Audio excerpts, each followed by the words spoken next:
Dr. Ryan Lee, thank you very much indeed for coming on to Talk Beliefs all the way from Peru. Now, you're American-born, but currently living in South America, where you are a clinical psychologist offering online psychotherapy and recovery for ex-cult members, specializing in ex-Jehovah's Witnesses, which is exactly what you are. So for anyone who doesn't know much about the Witnesses, can you just give us a brief overview of who they are and what their beliefs are? Yeah, let's see. If I want to use my words carefully, for those who are comfortable with the word cult, they are a cult, and of the different types of cult, you could describe them as a bit of a doomsday cult. They believe that the world that we are currently living in is ruled by Satan, that Satan is actually here on earth, that we are living in his domain, and that at an undetermined point in time, that the world will come to an end through Armageddon, where God will destroy all the evildoers and the people that don't believe. And the idea is that those who die or those who survive, all of them who believe in Jehovah and the Jehovah's Witnesses principles, will be resurrected to live forever on earth in paradise. And a select group of 144,000 will ascend to heaven. That's the basic premise, anyways, of their teachings. Well, you grew up in the JWs and left when you were 18. So before we get into your recovery service, can you take us back to when you were growing up as a Jehovah's Witnesses and the series of events that led to your departure? Yeah, shortly after becoming baptized, we had some problems in my family. My stepfather was a bit abusive. And I remember continuing going to the Kingdom Hall, waiting in the parking lot while my mother and my stepfather would be inside talking to the elders, and kind of sitting out there hoping that they would grant permission, that this time it was enough for them to have a separation. And repeatedly we would be sent back to live with this guy who was physically abusive and really a danger to my mom. And so that was the first crack of the armor. And then there was another piece where, Jehovah's Witnesses use a lot of Bible logic and circular logic to justify claims such as that the devil was sent to earth in the year 1914 as prophesied, and that was the year where World War I started. And I remember when I got baptized, one of the things they do is they take you in a room and they will sit you down and explain this logic and show you how the Bible predicted this. And it's very convoluted. And I remember thinking I was going to get this big secret that was going to just make this, everything's going to make sense. And it was like they use like 5 different scriptures that happen to have numbers in it. And, it's been so long ago, I forget exactly what it was, but it was never actually mentions World War I as such, but No. And it's really a long stretch to get there. I mean, it's like there's the number 150,000 is mentioned in this scripture. And then if you subtract it from this scripture and then to each, it's been so long ago, I don't even want to try to paraphrase it but it was just a long string of like the most convoluted explanation I ever heard. So I remember that was another piece of me going, I don't know about this.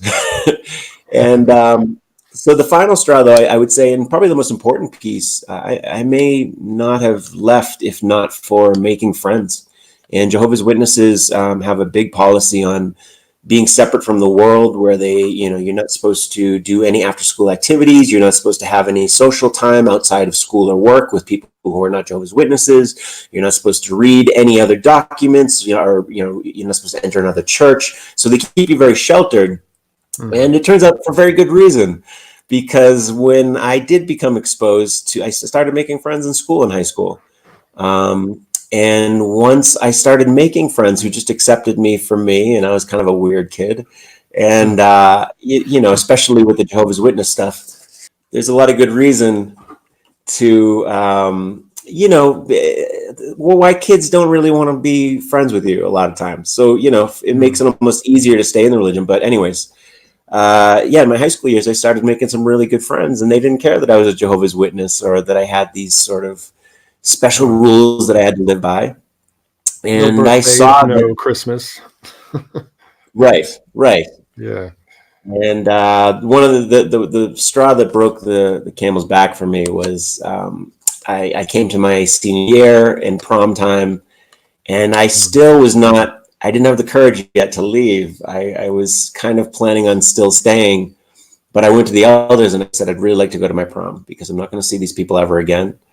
Um, and I'd like to have one last opportunity. And they said no. And I said, screw it, I'm leaving. I'm going to the prom. And I ended up having a great time. And anyways, that was the beginning of my departure, and I never looked back. So basically, like a lot of these cults, they try to control you outside the church as well as inside. Yeah.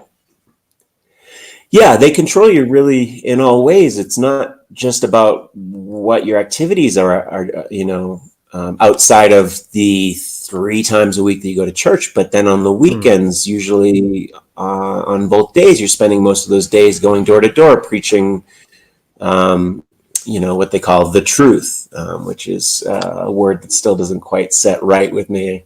On top of that, they have the 3 meetings a week, but then there's personal Bible study where you're supposed to read part of the Bible every day. Then you're supposed to read the literature that they release almost a weekly basis, the Watchtower, the Awake, the new books. There's family Bible study. It's like they keep every moment of your day consumed with this. And then they add on top of that, they make you feel guilty for using any time outside of that for anything else, For just being you. Yeah. Yeah, God forbid you should take a day off and enjoy yourself doing something that has nothing to do with preaching the word of Jehovah. Wow. So how did you feel after you'd left the Witnesses? I assume there must have been some lingering doubts about your reasons for leaving, considering how much of a hold they had on you. Yeah. Yeah. Transition is interesting. I think, as I mentioned, there was a lot of good reasons that led me up to leaving. And by the time I left, I was pretty certain. I remember it was a pretty short period of time, but I kind of, the first sort of obvious thought that occurred to me is, oh, you're saying that there are thousands of religions in the world and every single one thinks that they're the only right one. And I'm in one of those. And, that was the first sort of doubt. And then, but even as I left, there was a lot of other different types of research I did, but there was still a little bit of a what if I'm wrong type feeling. And one of the things that allowed me to get over that hump and just make the choice was that Jehovah's Witnesses don't believe in hell. They believe that if you are a believer, you'll get resurrected in paradise on earth. And if you're not, then you'll die and nothing will happen. You won't exist. You won't be conscious. So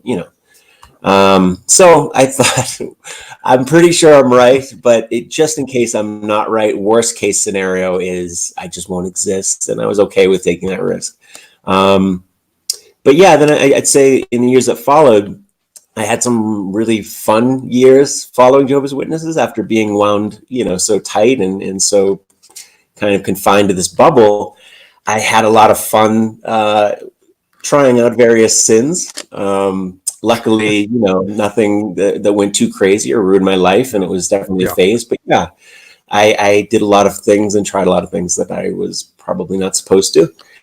And that was an exciting part of my life, but there was a huge learning curve. And I know a lot of Jehovah's Witnesses experience this, where on many levels, like for example, authenticity is a huge one. Like just the idea of being yourself and just relaxing and what to talk about with normal people is a confusing, uncomfortable sort of space to be in, because with Jehovah's Witnesses, like I said, every part of your day and your mind and what you think about and what you talk about and what opinion you're supposed to have are all mandated by this organization. So the outside world is alien in a sense. Absolutely, yeah. And this is one of those things too, where they, Jehovah's Witnesses tell you when you're on the inside that if you leave, you're going to be so unhappy, you're going to be depressed, you're going to be anxious, your life is going to go down the toilet. And a lot of people return because what they find is, when they leave, life is pretty hard because Jehovah's Witnesses have not prepared them for it. there's a lot of things you need to relearn, and just how to relax and how to just enjoy yourself and be yourself. And just the idea of being yourself. It's like people have that question, like, what is that? What do you mean myself? Myself has always been everything according to Jehovah and the governing body, which is the group of people that run Jehovah's Witnesses. So it's a difficult transition, and luckily I had some good friends that kind of were patient with some of my awkwardness in this transition. But then, I ended up around my I left it when I was around 18, and around about 10 years later, I found that I still had a lot of anxiety, a lot of depression, a lot of things that were just sort of, I hadn't dealt with. I sort of just left Jehovah's Witnesses, didn't look back, and started just indulging in everything. And there was a lot to deal with. And at the time, I was a little resistant to the idea of therapy. I'm from the Northeast, and it's kind of tough guy culture.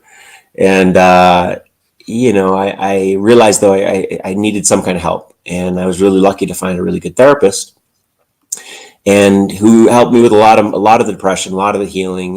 My experience there was largely contributed to my choice to become a therapist, to go back and get my doctorate. But one of the things I experienced in that therapy, and I've also heard this from a lot of other ex-Jehovah's Witnesses, is that most therapists don't have a frame of reference for this, or for dealing with cult mentality and the impact that it has on a person. And whenever I bring it up in therapy, there'd be kind of isn't that's interesting, but they really didn't do anything about it, and didn't quite see or know what to do with the deep programming and the deep impact that this experience has. And it's so pervasive, and there's so many different ways in which it carries on even after you leave, that they weren't equipped. So I really like the idea of, once I got my doctorate, pursuing the idea of focusing on offering therapy for ex-Jehovah's Witnesses, because I think it's something that's really not really represented in the field. Okay, let's get on to your religious recovery service. Dr. Lee, why did you decide to create this service? So I really like the idea for a lot of reasons. One is, when I pursued my own therapy, while I find it super helpful for dealing with depression, anxiety, and some of the trauma issues, the people I went to did not have a frame of reference for Jehovah's Witnesses or occult mentality in general, the impact that it has on a person, the way it's pervasive in all parts of your life and thinking, and the tools to really address that. And I actually had a couple of different therapists who were very good, but when it came to this subject, they really weren't well equipped. And so as I went through my training, I had always really liked this idea of being able to offer a specialized service for people, that have been through this. And I work primarily with ex-Jehovah's Witnesses, but I also work with ex-Mormons, Lutherans, evangelicals, because the dynamics are often very much the same. And, to be honest, in addition to just being interested because of the background and because of my own work I've done, I found that doing this type of work in itself is really healing for me. I really enjoy it. I really enjoy helping people who are in similar situations that I was in when I left 20 years ago. And I'll be honest, there's a part of me, it's a secondary part, but I like the idea of using what was essentially a negative experience as a force for good, and kind of fighting back against the Jehovah's Witnesses a lot, which I see as a very, they're well-meaning people, but it's a destructive organization. So it serves a lot of purposes for me. Well, you must have heard many, many tales of how the witnesses shun members for what they consider inappropriate behavior. Now, this practice can have a devastating effect on a person. So can you talk, first of all, about what shunning is exactly, and then about the harm that it does?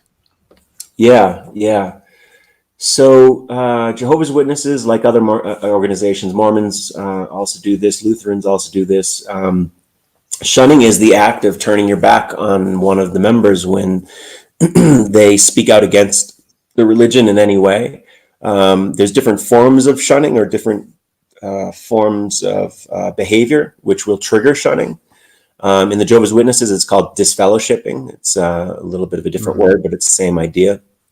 And this could be essentially, you could be disfellowshipped for sinning and not repenting. So I've talked to people who have been disfellowshipped for something as simple as smoking a cigarette, but they were not repentant. And that's the thing. If they sin and they talk with the elders and they're repentant, then they may get a warning, that kind of thing, or public reproval. It's not really a biblical sin, though, is it, smoking? No. And they have a lot of artistic license when interpreting the Bible and what is expected of each person. But yeah, it's in that case, it's a type of sin that reflects going against the standards of Jehovah's Witnesses. And one of the main standards of Jehovah's Witnesses is they put a lot of emphasis on being perfect, upright examples of, ideal citizens.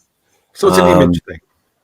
It's an image thing, right? And so if somebody sees you smoking, that could bring judgment against Jehovah's Witness. If a non-Jehovah's Witness saw you smoking, they may think less of Jehovah's Witness. If another Jehovah's Witness saw you smoking, they have this phrase called "do not stumble your brother," which essentially means always be on your best behavior, because you may do something that feels okay to you, but if it doesn't feel okay to another brother or sister, that you may cause them to have doubts about their own faith, and that it may end up leaving the organization, and then that blood is on your head. So as far as the shunning goes, though, the way that plays out is in a very harsh and very literal way. So if you get disfellowshipped,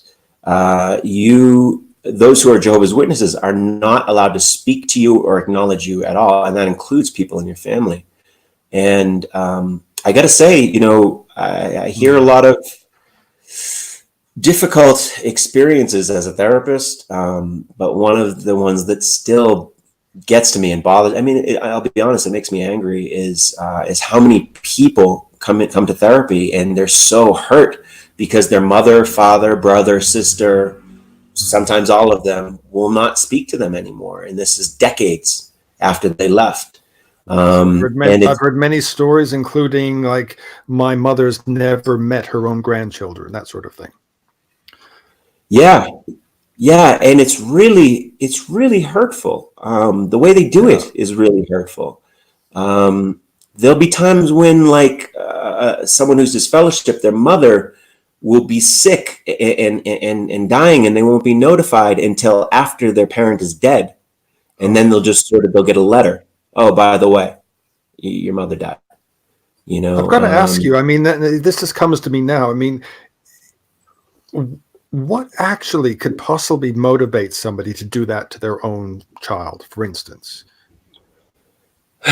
Yeah, that's a good question. I was going to say in a nutshell, but perhaps you can't put it in a nutshell. I can sum it up. I have a few theories. I think I would first say that there are some people. There's a percentage of people that won't. That their parental nurturing natural instinct kicks over, and I have heard stories where, rather than shun their own child, they just left with their own child. That does exist. I wish it was the majority. It's not. I think there's a couple things motivating this. One is, Jehovah's Witnesses, like I said before, and they're not bad people. They mean well. They truly mean well, as misguided as they are.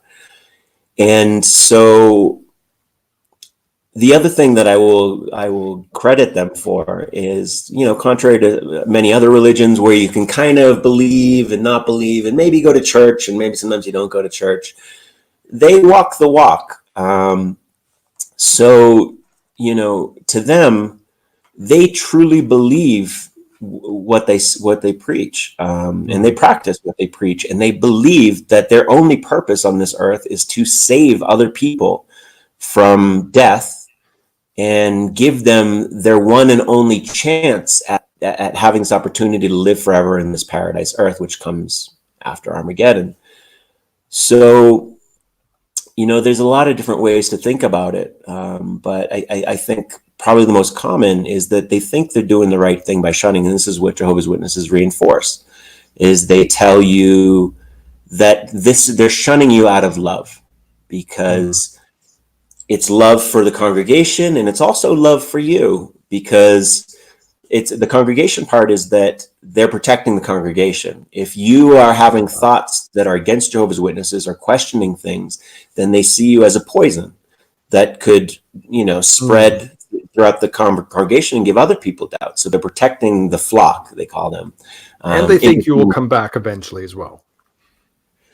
Yes, and that's the other piece of it, where they think this is the best tactic to muscle you into coming back. In some ways, they're not wrong. I mean, one of the biggest powers you can have over somebody is if you can separate them from their family, which is essentially a big part of what makes life worth living.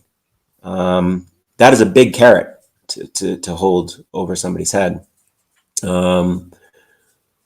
But I also have my own doubts whether that ultimately, whether how effective that is, because a lot of times people going through this and seeing that people that they thought were their friends that actually cared about them shut them off is actually the thing that pushes them further away, and they realize, wow, this is a cult, that they would do such a horrible thing to me. So I think it can work against them as well. Right. So what you offer is an online service, as you've said, so over webcam, similar to what we're doing now. And what about rates? Are they flexible?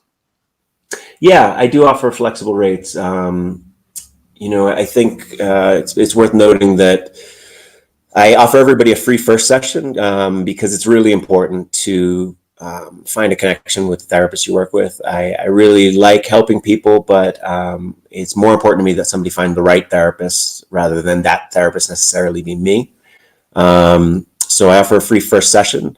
So we have a chance to talk through some of the details of what's going on with them. I get an opportunity to speak directly about how I might support them specifically in a less general kind of way. I do offer flexible fees. So, if money is a concern, I encourage people to try out the free session anyways, because first of all, a lot of people, even if they don't continue, do report that just having that first session can be really helpful. Talking to a therapist that has an ex-Jehovah's Witness perspective and having a chance to get some things off their chest. But in most cases, I am able to work something out with each person that works for their budget. Okay, Dr. Lee, thank you so much for coming on to the show and talking about your work. I think it's great what you do, and it's something that is sorely needed. And the fact that you are an ex-member yourself, an ex-cult member yourself, will certainly help clients relate to you, don't you think? Yeah, absolutely. I found a lot of people say that it's nice to be able to speak to somebody where they don't have to explain every little bit, that they can use some of the lingo, although a lot of ex-Jehovah's Witnesses cringe at using the lingo, but it can be useful, referencing elders, ministerial servants, circuit overseers, Armageddon, worldly people, this being able to use that kind of language without having to over-explain it can make things a lot more comfortable. And constantly having to say what something means, it will derail their thoughts, and won't it? Right, absolutely. And I think the other thing that's really nice is that, as somebody who not only is an ex-Jehovah's Witness, but works mostly with ex-Jehovah's Witnesses and former cult members, a lot of people find healing in talking to someone who has a frame of reference that the problems that they're going through are very predictable and common. Not to say that each person's experience isn't unique, but there are some very, very, very common features for each person that tend to be across the board. For example, this idea of Armageddon. People leave, they may be confident in their decision to leave, but they, every time there's an earthquake, or every time there's a war, or every time there's Donald Trump opens his mouth, there's this kind of, this is it. This could be the end of the world. This could be Armageddon, and the reality is, challenging and sad, difficult things have happened since the dawn of time.